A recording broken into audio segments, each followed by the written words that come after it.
Bonjour à toutes et à tous, je vais vous présenter aujourd'hui mon mémoire d'actuariat portant sur la modélisation par apprentissage statistique du lien température-mortalité en open data et son application prédictive.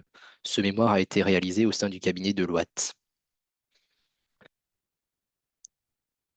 L'étude du lien température-mortalité a tout d'abord été motivée par des épisodes de canicule marquants, parmi lesquels la canicule de 2003, qui s'est caractérisée par une intensité et une longueur relativement exceptionnelles, avec des températures atteignant les 40 degrés, température maximale sur une partie importante du territoire français, et qui s'est matérialisée par une surmortalité estimée à 15 000 personnes d'après Santé publique France. Sachant que ces épisodes sont amenés à devenir plus fréquents et intenses dans les prochaines décennies, d'après les différents instituts météorologiques, de telles vagues de chaleur posent nécessairement une question concernant leur impact sur la mortalité future. Par ailleurs, de plus en plus de demandes ont émergé de la part des régulateurs et superviseurs afin de pouvoir prendre en compte l'impact du dérèglement climatique. Par exemple, l'ACPR, dans le cadre de ces exercices climatiques, a proposé aux assureurs de projeter les principaux postes de leur compte du résultat selon divers scénarios climatiques. L'EIOPA a par ailleurs euh, suggéré certaines approches méthodologiques, telles que l'utilisation de modèles ainsi que de données qui sont adaptées à la problématique, et également l'usage d'une maille géographique fine afin que chaque assureur puisse tenir compte de ses expositions au risque. Je vais, dans cette présentation, vous expliquer la manière dont on peut estimer la mortalité actuelle et future à partir de données de température. Dans un premier temps, je vous justifierai la démarche qui a été utilisée et retenue dans le cadre de ce mémoire. Ensuite, je vous présenterai les principaux enseignements de la modélisation de la mortalité historique. Et dans une troisième partie, je vous présenterai à titre indicatif les projections obtenues à partir de nos modèles de référence sur nos projections de la mortalité à horizon 2070. Je vais commencer dans un premier temps par vous présenter la démarche qui a été retenue dans le cadre de ce mémoire. Donc, dans ce mémoire, nous avons tenté d'expliquer les nombres de décès par une variable climatique de référence, qui est la température moyenne, ainsi que d'autres variables qui sont la population vivante, ainsi qu'une variable de tendance que l'on déduit du passage du temps. Toutes ces variables sont issues de données publiques dont les liens sont fournis dans le mémoire. Les températures journalières que nous avons utilisées comme variable explicative sont issues de l'Institut IOPS, qui a recueilli les données d'environ 20 000 stations météorologiques en Europe et qui a mené quelques interpolations spatiales qui permettent d'obtenir les données de température journalière à une maille départementale. Les nombres de décès ainsi que les statistiques de population vivante sont quant à elles issues de l'INSEE. Les nombres de décès sont notamment transmis par les mairies à l'INSEE depuis 1970. L'utilisation de diverses sources de données nous a conduit à retenir des périodes ainsi qu'une maille commune. Par exemple, nous avons retenu la période historique à partir de 1990, puisque nous nous sommes rendus compte que les fichiers de décès transmis par les mairies étaient incomplets, ce qui peut s'expliquer par l'informatisation progressive avant 1990. Par ailleurs, l'utilisation d'une maille temporelle journalière qui est extrêmement fine a pour objectif de rechercher une compréhension fine donc des relations qui existent entre les températures et la mortalité, capable de couvrir des phénomènes extrêmes tels que des températures très élevées ou très basses étalées sur plusieurs semaines ou bien quelques jours seulement. Enfin, la maille géographique départementale a été retenue afin de pouvoir tenir compte des expositions de chaque assureur.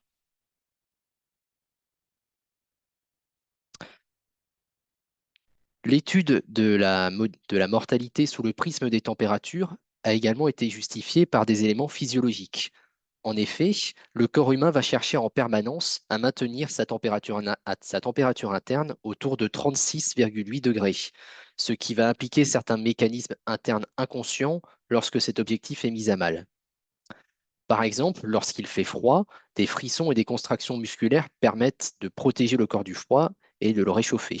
De la même manière, la transpiration va permettre de libérer la chaleur du corps lorsqu'il fait chaud. Toutefois, une exposition prolongée va renforcer les risques sur la santé et par extension sur la mortalité. Par exemple, l'exposition prolongée à une chaleur importante, pourrait augmenter à court terme les risques de malaise et de coups de chaleur, ce qui peut conduire parfois au décès. L'exposition au froid, quant à elle, va augmenter les risques cardiovasculaires, notamment chez les personnes déjà atteintes de symptômes respiratoires. D'après Santé publique France, les conséquences en termes de mortalité attribuables à la chaleur se constatent seulement quelques jours après la survenance d'un pic de chaleur, tandis qu'une exposition au froid pourrait, quant à elle, avoir des conséquences visibles sur la mortalité jusqu'à 3 semaines après la survenance de l'exposition. Ces éléments physiologiques nous donnent quelques intuitions qui nous seront très utiles et que nous allons vérifier dans le cadre de la modélisation des liens entre la température et la mortalité.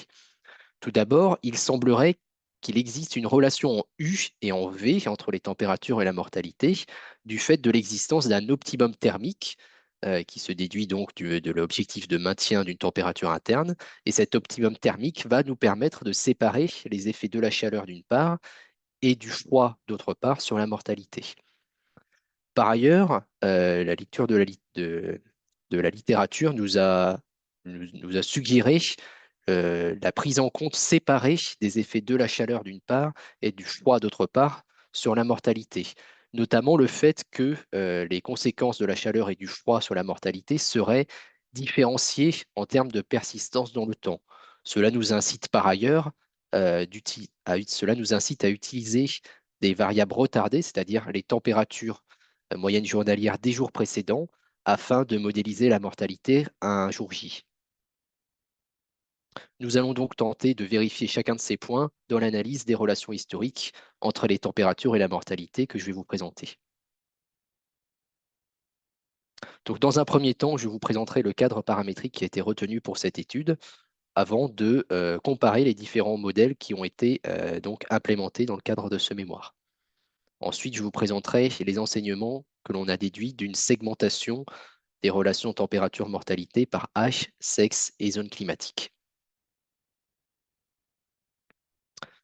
Je commence dans un premier temps par vous présenter un état de l'art des modèles qui ont été développés dans la littérature épidémiologique à partir des années 2000 et qui visent à modéliser la mortalité à partir de températures journalières. Sur le graphique de gauche, vous pouvez voir ce que l'on appelle le risque de relatif de mortalité pour chacune des familles développées. Donc, dans un premier temps, le modèle SEG a été développé par Vito Mugueo en 2003 afin afin de supposer une relation simplifiée entre les températures et la mortalité via la prise en compte séparée des effets de la chaleur et du froid. Cela se caractérise par une relation en V que vous pouvez voir ici, avec l'existence d'un optimum thermique ici estimé autour de 20 degrés. Une extension du modèle SEG a été développée par Vito Mugueo une nouvelle fois en 2008 via la prise en compte de variables retardées, donc c'est-à-dire des températures des jours précédents afin de modéliser la mortalité d'un jour J. Cela semble plus adapté pour la prise en compte de la persistance des effets du froid dans le temps, d'après Santé publique France et les intuitions que nous avons développées il y a quelques instants. Par ailleurs, nous avons implémenté un dernier modèle qui a été développé par Antonio Gasparini en 2011. Ce sont les modèles DLNM, pour Distributed Lagged Non-Linear Models, et qui vont relâcher l'hypothèse d'une courbe en V entre les températures et la mortalité grâce à l'hypothèse d'une courbure polynomiale par morceau, sur laquelle nous allons revenir. Par construction, cette complexité supplémentaire semble davantage adaptée à la prise en compte de l'impact de températures extrêmes sur la mortalité, d'autant plus que la littérature a déjà relevé l'existence de certaines conditions, notamment de chaleur, qui ne pourraient pas être supportées par le corps humain et dont nous pourrons d'ailleurs discuter au moment des questions. Donc, l'objectif de cette étude a été, dans un premier temps, de déterminer parmi ces différents modèles celui qui serait le plus adapté à une analyse prospective qui tiendrait compte du dérèglement climatique. La comparaison des modèles que je viens de vous présenter s'est faite sur la base d'une séparation des données historiques, d'une part en une base d'entraînement qui recouvre les données de 1990 à 2013, et d'autre part d'une base de test qui va permettre d'évaluer la capacité prédictive des modèles sur une base de données sur laquelle chaque modèle n'est pas entraîné. Sachant que la variable de réponse de cette étude, à savoir les nombres de décès, sont des nombres entiers, la loi de Poisson semble une hypothèse de loi relativement simple et adaptée à la problématique, mais elle suppose une équidispersion des nombres de décès, c'est-à-dire une moyenne qui est égale à la variance, chose que nous ne retrouvons pas sur l'histogramme des nombres de décès que je vous ai présenté à droite et qui nous ont donc conduit à tester l'hypothèse d'équidispersion des données via le test de Cameron. Finalement, le test de Cameron va nous conduire à rejeter l'hypothèse d'équidispersion des données au risque de 5%. Finalement, une loi alternative a été implémentée dans ce mémoire, qui est la loi de Quasi-Poisson, et qui va nous permettre d'obtenir des intervalles de confiance élargis, en tout cas tenant compte de cette surdispersion, dans le cadre de l'évaluation de la significativité des effets de la chaleur et du froid sur la mortalité, sur laquelle on va revenir. Par ailleurs, comme expliqué précédemment, il est recommandé d'utiliser un certain nombre de variables de température retardées, donc des jours précédents, afin de modéliser la mortalité à un jour J. Afin de sélectionner ce nombre de variables retardées, nous avons implémenté des modèles CSDL que je vous ai présentés juste avant, en incluant les températures moyennes journalières des jours précédents, sachant que 0 variable retardée correspond à un modèle SEG avec seulement les effets du jour J. Et nous avons implémenté chaque modèle jusqu'à inclure 60, en tout cas les variables retardées jusqu'à 60 jours précédant l'observation. Le critère de décision qui a été retenu a été une hausse du quasi-AIC, donc l'AIC qui est en fait un compromis entre la capacité explicative du modèle d'une part et sa complexité via le nombre de paramètres. Nous avons nous avons retenu comme critère d'arrêt la hausse de l'AIC afin de favoriser les modèles peu complexes. Cela se justifie notamment par le choix d'une maille temporelle et géographique très fine, ainsi que cela s'explique également par les segmentations que nous allons proposer. Chacun de ces éléments qui entraîne une augmentation importante des temps de calcul. Finalement, ce critère de la hausse de l'AIC va nous conduire à retenir 25 retards, c'est-à-dire les températures des 25 jours précédents, afin de modéliser la mortalité d'un jour J, ce qui est un nombre de retards relativement cohérent avec les études épidémiologiques. Le modèle CSDL ainsi obtenu nous permet de déduire des interprétations intéressantes quant aux relations qui existent entre les températures et la mortalité. Tout d'abord, comme nous avons déduit de l'intuition, il existerait effectivement un optimum thermique, donc une température moyenne journalière ici de 22 degrés, qui minimiserait la mortalité. Notons qu'il s'agit d'un quantile relativement élevé, donc de l'ordre de 95% des températures historiques, et qui implique que la mortalité qu'on va définir comme attribuable à la chaleur, donc au-delà de l'optimum thermique, cette mortalité attribuable à la chaleur serait plus forte, mais aussi plus rare que la mortalité attribuable au froid, qui, elle, concerne un champ davantage étalé de température. Par ailleurs, nous constatons, comme nous l'avions également pensé, que les effets de la chaleur et du froid se différencient par leur persistance. En effet, on constate que les effets de la chaleur sont davantage comment dire, étalés sur une période courte, notamment les 2 premiers jours, avec une surmortalité plus importante, tandis que les effets du froid restent positifs, mais étalés sur une période plus longue, qui est proche de 3 semaines, comme d'ailleurs ce qui a été précisé par Santé publique France, ce qui confirme la cohérence du modèle que nous avons implémenté. Nous constatons par ailleurs l'existence d'un effet moisson concernant les effets de la chaleur qui apparaît au-delà de 10 jours et qui semble être dû à en fait une sous-mortalité qui suit une période de surmortalité, sachant que les personnes qui auraient dû décéder à ce moment-là l'ont été déjà quelques jours avant en raison de la survenance de la chaleur. Le modèle DLNM a également été implémenté dans l'objectif de capter plus finement les relations entre les températures et la mortalité, et notamment capter l'impact des températures extrêmes. Le modèle DLNM les modèles peuvent être vus comme l'extension, en tout cas l'analogue de l'extension des modèles linéaires généralisés par les modèles additifs généralisés, puisqu'ils incluent en effet des splines, des fonctions polynomiales par morceau, afin de tenir compte des non-linéarités.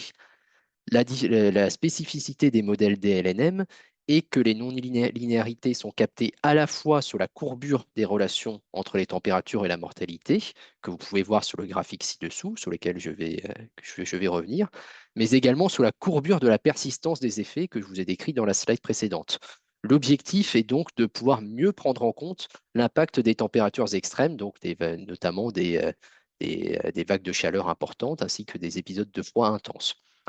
Toutefois, l'ajout d'un grand nombre de morceaux peut conduire à un risque de surapprentissage. C'est ce que l'on voit sur le graphique en bas à gauche, puisque capter des relations entre les températures et la mortalité qui sont très proches, entre deux niveaux de température très proches, peut conduire à des incohérences qui peuvent par exemple être dues à une spécificité de la base de données ou bien une variable que l'on n'aurait pas captée dans le modèle. C'est ce que l'on appelle le risque de surapprentissage et qu'on ne souhaite donc pas conserver dans une étude prospective. Pour cette raison, nous avons également implémenté une variante dite pénalisée qui va supposer une relation lissée entre les températures et la mortalité. Nous avons finalement comparé l'ensemble des modèles que je viens de vous présenter selon trois critères dans la perspective de pouvoir mener une étude prospective. Nous avons donc vérifié la capacité de chaque modèle à reproduire les faits biométriques qui sont donc présentés dans la littérature, la capacité de chaque modèle à fournir des sorties qui sont précises, interprétables, et ce, dans un délai qui reste acceptable, notamment dans la perspective donc de mener une étude prospective. Plus particulièrement, nous avons évalué la capacité de chaque modèle à pouvoir reproduire la mortalité attribuable aux vagues de chaleur, avec l'exemple de la canicule de 2003, et ce, sachant que c'est le phénomène qui semble le plus à risque dans les prochaines décennies. Nous avons donc constaté dans un premier temps que par rapport à un modèle sans température, le modèle sec constitue une première amélioration de l'adéquation aux données par rapport à un modèle linéaire généralisé ne tenant pas compte des températures grâce à la segmentation entre le froid et la chaleur. Le modèle CSDL, comme nous l'avions pensé, nous fournit des interprétations qui sont plus cohérentes, notamment concernant la persistance des effets du froid sur la mortalité grâce à l'inclusion de variables retardées, tout en conservant des temps de calcul qui sont acceptables puisqu'ils reposent toujours sur les modèles linéaires généralisés. Les modèles DLNM constituent quant à eux une méthode qui est plus lourde, notamment en termes de temps de calcul, mais elle reste plus adaptée que ses concurrents pour la prise en compte de l'impact des températures extrêmes. Elle s'est notamment avérée la méthode la plus efficiente pour reproduire la mortalité attribuable à la canicule de 2003. C'est donc ce modèle qui va être retenu pour la suite de l'étude, car c'est bien le modèle qui nous semble le plus adapté à une étude prospective. Avant de vous présenter les projections de la mortalité, et afin de pouvoir proposer une application pratique de cette étude, une segmentation a été proposée. Celle-ci a deux objectifs. Dans un premier temps, déceler des catégories de la population pour lesquelles les relations entre les températures et la mortalité, les relations sont suffisamment différenciées, et également l'objectif de conserver suffisamment d'observations au sein de chaque catégorie pour l'estimation du modèle. Après une revue de littérature, nous avons décidé de retenir trois critères de segmentation. Tout d'abord, un critère par âge qui va nous conduire à conserver les tranches de 5 ans entre 60 et 90 ans. Une séparation par sexe qui est uniquement utilisée ici à des fins académiques. et également une segmentation par zone climatique et qui permet de tenir compte des spécificités de chaque grande famille de climat en France. Par exemple, le climat méditerranéen que vous pouvez voir, la zone H3 sur la carte, correspond à un climat pour lequel les températures journalières sont généralement plus élevées à la fois en hiver et en été par rapport aux autres climats. Cette segmentation par climat nous a, fina- nous a permis d'établir une meilleure compréhension des relations entre les températures et la mortalité, tout comme la segmentation par âge et par sexe d'ailleurs. On constate en effet l'existence, en tout cas on suppose l'existence d'une acclimatation, puisque la surmortalité estimée par notre modèle et prédite semble plus élevée dans un climat pour lequel les températures sont inhabituelles. Par exemple, si je prends le cas du climat méditerranéen, une température moyenne journalière de 30 degrés garderait un impact relativement modéré sur la mortalité, alors que la progression de la mortalité au-delà de 25 degrés semble plutôt exponentielle pour les autres types de climats. Par ailleurs, la segmentation par âge et sexe nous a également permis de comprendre que la sensibilité de la mortalité à la température serait croissante à mesure que l'individu vieillit, ce qui s'explique notamment par des organismes qui sont davantage capables de s'adapter aux variations des températures, en tout cas pour les personnes les plus jeunes. La différenciation par sexe a également permis de mettre en avant que la surmortalité attribuable à la chaleur serait plus forte chez les femmes, alors la justification de cela ne fait pas encore l'objet d'un consensus, mais il semblerait par exemple que le mécanisme de transpiration qui permet de libérer la chaleur serait moins efficace, ce qui explique une plus forte sensibilité aux vagues de chaleur. Maintenant que je vous ai présenté les différentes étapes de modélisation, je vais vous présenter les projections obtenues à horizon 2070. Je vais commencer par vous présenter les projections de nos variables explicatives qui vont nous permettre de projeter la mortalité. D'une part, nos projections de population vivante sont fournies par l'INSEE et regroupées par classes d'âge avec les classes d'âge que je vous ai définies il y a quelques instants.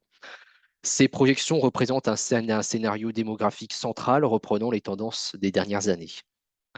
D'autre part, les projections des températures moyennes journalières ont été fournies par le laboratoire CNRM à partir de modèles climatiques qui nous permettent de fournir des projections des températures par scénario RCP.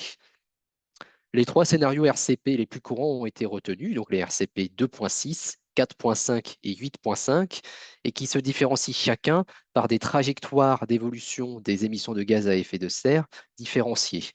Par exemple, le scénario RCP 2.6 serait le plus optimiste et supposerait une baisse des émissions de gaz à effet de serre dès 2020, alors que le scénario le plus pessimiste, le 8.5, suppose une augmentation continue des émissions dans le temps.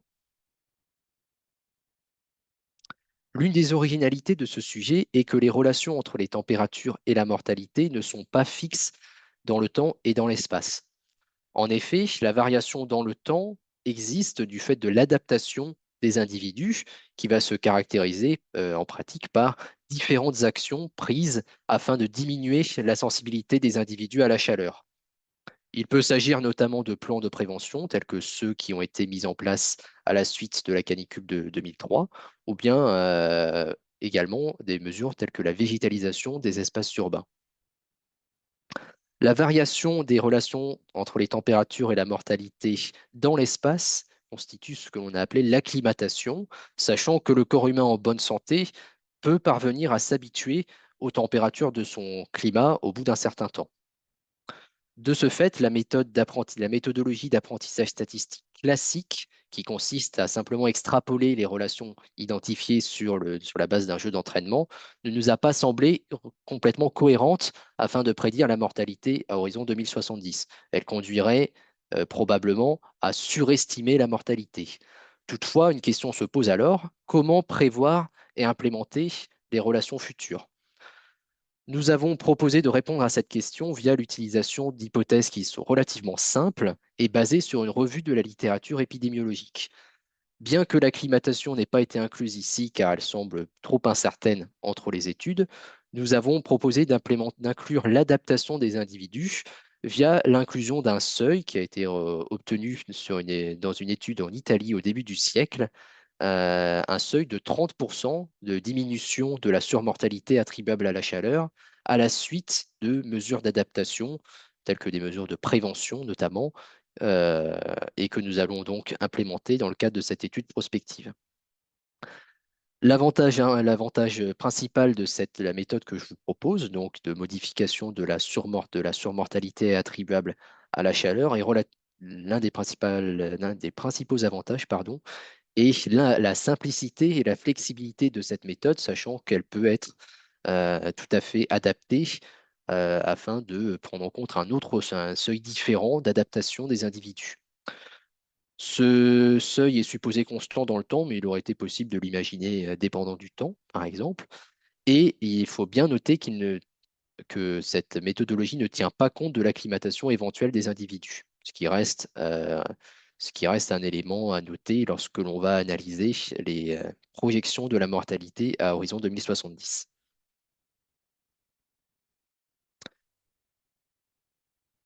Nous allons maintenant analyser les évolutions pardon, de la mortalité prédites par nos modèles par rapport à une base de référence une base de référence qui est la base, comment dire, la table la base TGF et TGH 05 de l'INSEE. L'enseignement principal de nos modèles est que les vagues de chaleur qui sont projetées à horizon 2070 vont entraîner, ou en tout cas risquent d'entraîner une plus grande incertitude concernant la mortalité future. Les personnes âgées et de sexe féminin qui ont été identifiées il y a quelques minutes comme des catégories à risque seraient particulièrement touchées, notamment de par leur susceptibilité aux vagues de chaleur importantes.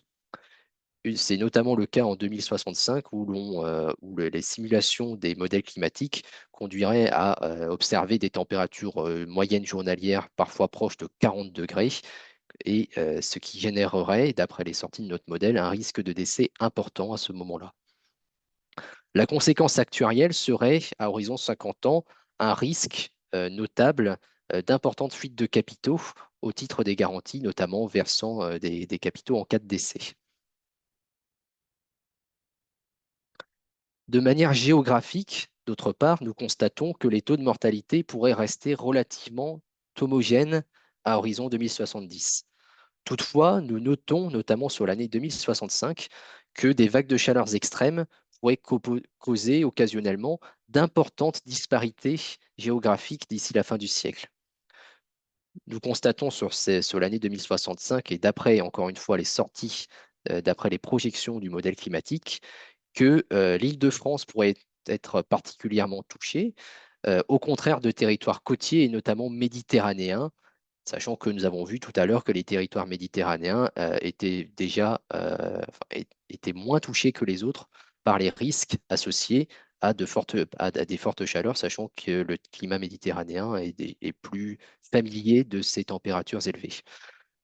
Cela pourrait s'expliquer notamment par le fait que le territoire, la zone la région Île-de-France est fortement urbanisée, ce qui crée un phénomène pardon, ce qui, comment dire, la région Île-de-France en fait va être davantage sujette au risque d'îlots de chaleur urbain, avec les bâtiments qui vont davantage capter la chaleur et la ressortir au moment de la libérer dans l'atmosphère en soirée et ce qui va conduire à des températures qui restent élevées en pleine nuit et créer des conditions propices à ce qu'on appelle des nuits tropicales et qui vont donc conduire à des températures moyennes qui restent élevées lors des épisodes de forte chaleur.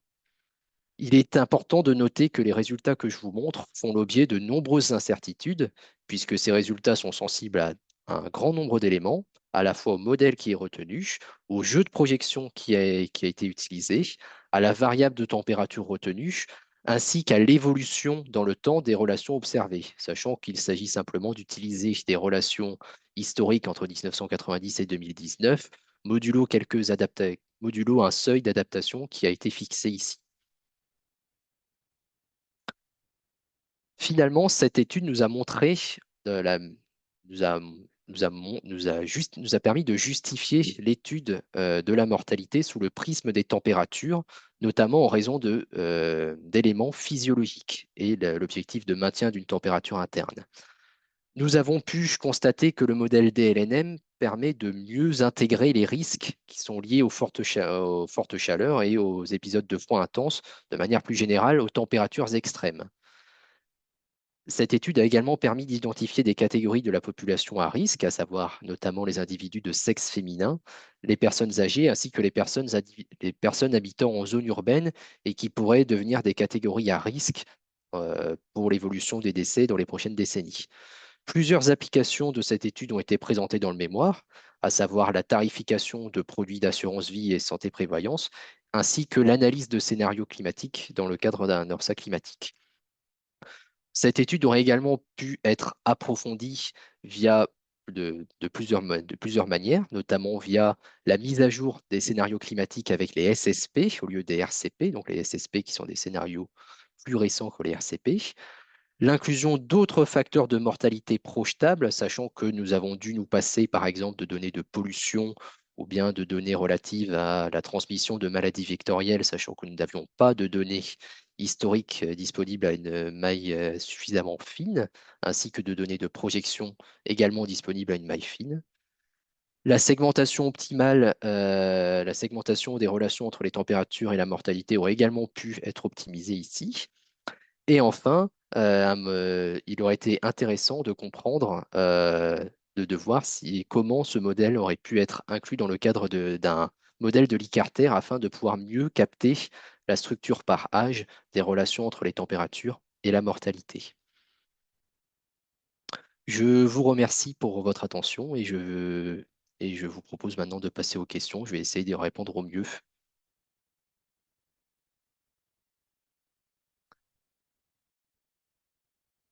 Alors, je vais prendre une première question. Pourquoi avoir choisi la modélisation par GAM des relations température-mortalité? Alors, pourquoi les modèles, les GAM par rapport notamment, par exemple, à un modèle de Lee Carter? Comme je l'ai expliqué, l'objectif était de pouvoir tenir compte à la fois de l'intensité et de la durée d'épisodes de chaleur qui peuvent être étalés sur une courte période, comme c'est le cas de la canicule de 2019, par exemple, alors que la canicule de 2003, par exemple, elle s'est étalée sur plusieurs semaines. Il nous a paru plus intéressant d'utiliser comment dire, une méthode proposée par la littérature épidémiologique afin de pouvoir comprendre les relations journalières entre les températures et la mortalité, afin de pouvoir justement comprendre l'impact comment dire, l'impact sur la mortalité d'épisodes de chaleur ou de froid qui sont donc d'intensité et de longueur différentes. Par exemple, ça aurait été plus compliqué dans un modèle à maille annuelle, sachant que l'on aurait dû établir une variable annuelle seulement pour comprendre l'ensemble des éléments, l'ensemble des caractéristiques d'une vague de chaleur ou d'une vague de froid. Quelles variables autres que la température ont été prises en compte dans des études similaires et comment les résultats peuvent être influencés? Alors, je précise que dans ce mémoire, nous avons également tenté d'inclure les températures, en tout cas la combinaison de la température et de l'humidité via ce qu'on appelle la température du bulbe mouillé, ce qui a été motivé par en fait l'existence de conditions pour de conditions lors desquelles la transpiration n'est pas possible. Puisque, en effet, lorsque l'air est saturé et lorsque la température est trop élevée, il est plus possible de libérer la chaleur, ce qui constitue un risque de décès, dans ce cas, un risque de décès très, très important lorsque l'exposition à une telle chaleur est longue. Toutefois, nous n'avons pas constaté d'apport significatif de cette variable de température humide par rapport à la température moyenne journalière, et ce qui a d'ailleurs été confirmé par d'autres études. Et il en va de même de d'autres variables qui auraient pu être retenues, telles que la température combinée au vent, sachant que le vent peut conduire à un froid ressenti plus important, par exemple. C'est la raison pour laquelle j'ai retenu une variable de température moyenne journalière dans ce modèle. La pollution a également pu être incluse sous réserve de disponibilité des données, et aurait également conduit à ce qui constitue également un facteur de mortalité qui est à souligner. Oui, intégration du taux d'humidité, effectivement, ça a été développé dans le mémoire. Je vous renvoie donc au mémoire afin de voilà, afin d'avoir plus de détails donc sur cette implémentation. Pourriez-vous simplement revenir sur la séparation de la base de données apprentissage test, qui peut surprendre, sachant que les dernières années sont utilisées pour les tests, mais considérées comme plus chaudes en moyenne que les années utilisées pour l'apprentissage? Oui, je comprends la question, effectivement. Après, je note tout de même que même si les années 2013 à 2019 peuvent être considérées comme plus chaudes, la canicule de 2003 est un épisode exceptionnel qui est également disponible dans le jeu d'entraînement. Et voilà, raison pour laquelle, en fait, je me suis rendu compte que le scope, en tout cas de température étudiée, de vagues de chaleur et de froid, reste significatif, reste intéressant à la fois dans le jeu d'entraînement que nous avons retenu et dans le jeu de test. Alors, comment a été fait le découpage de la France en trois zones climatiques? Donc, il s'agit d'une classification qui a été proposée par le ministère de l'écologie. Ce découpage a été fait donc par le niveau de température qui est observé euh, au cours de ces différentes saisons sur le territoire français. Il aurait été tout à fait possible, il existe même un package pour cela, d'effectuer soi-même la segmentation en différentes zones climatiques. Il aurait été intéressant de voir l'impact de ce découpage, de ce nouveau découpage sur les projections que je vous ai présentées. Avez-vous essayé de travailler sur les températures ressenties? Oui, encore une fois, c'est ce que je vous précise, c'est ce que j'ai précisé sur comment dire, la température humide, en fait, qui permet vraiment d'intégrer, en fait, le ressenti de la température qui peut être difficilement supportable lorsque la température élevée est combinée à un niveau d'humidité dans l'air très important. Et nous sommes rendus compte que l'impact sur la capacité explicative du modèle, l'impact était relativement limité. Le DLNM tel que présenté est un modèle par maille. Vous avez eu à entraîner combien de modèles en tout? Est-ce qu'un modèle plus généralisé est envisageable? En effet, j'en ai parlé au cours de la conclusion. Il aurait été intéressant de voir la manière dont un tel modèle aurait pu être intégré dans le cadre de la méthodologie de Lee Carter, par exemple, sachant que, en effet, pour chaque segmentation qui est adoptée, je crois que ça fait 48 au final. Un modèle a été estimé et il aurait été intéressant de voir la manière dont voilà, comment dire, les prédictions ont été influencées par un modèle unique et la manière de l'intégrer. J'ai essayé de répondre à l'ensemble des questions et s'il n'y a pas d'autres questions, je propose d'arrêter là cette présentation et je vous souhaite une excellente journée. Merci.